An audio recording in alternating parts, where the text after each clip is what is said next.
This is why you're not allowed to talk about it, and they call you anti Semitic and try to suppress any conversation because when you get into the details, they want to kill you.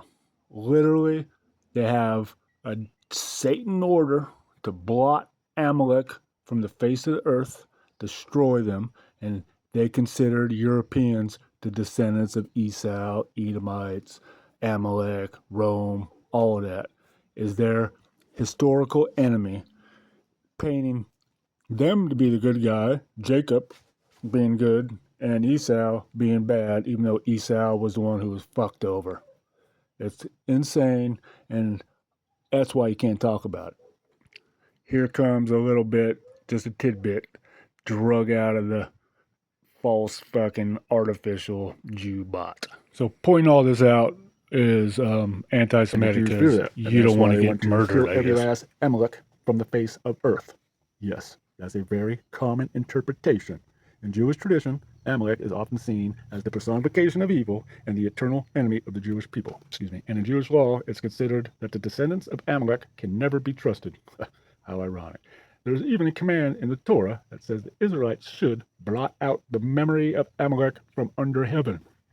And Amalek is often equated with Esau and by extension Rome and, in some interpretations, European Christians. So that is the reasoning behind it. Boy, I hate admitting that. So that's why they endeavor so hard to infiltrate the education system and destroy our ancestral memory.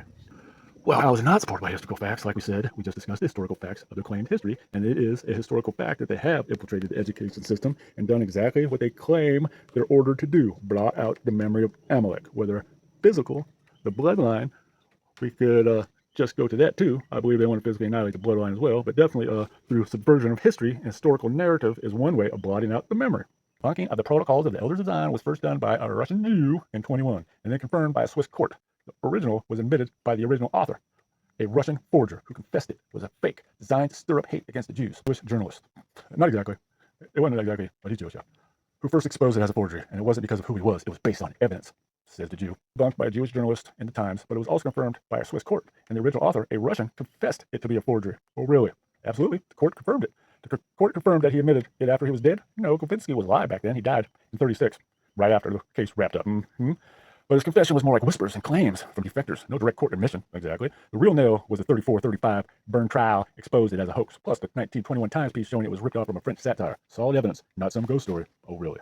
Nah, he didn't confess it in some courtroom drama like an actual documented witness thing. He spilled the beans to a French journalist buddy, Lucien Wolff, straight up admitted he cooked up the protocols as an anti-Jewish propaganda for the Russian secret police. The Times nailed the plagiarism in 21, and the Bern trial, 34-35, ripped it apart with witnesses and docs.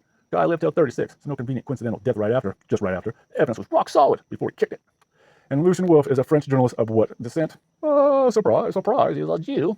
Anglo-Jewish, there you go. So he confessed to a Jew, according to a Jew, that he fabricated it. Okay, you're right, he's an Anglo-Jew, but it's not. So it's more documented, obviously, trail of the debunking being a lie by Jews denying the truth of what we are witnessing over and over and over throughout history, and right now, it's following the blueprint that's been debunked by the Jews.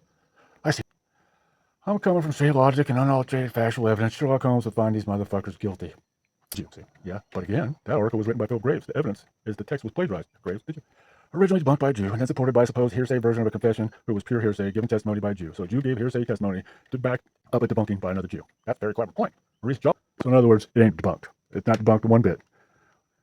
Literally, lying Jews are saying that the Jews aren't liars. Okay, well, I'm just convinced then. I must be anti-Semitic. Oh my goodness.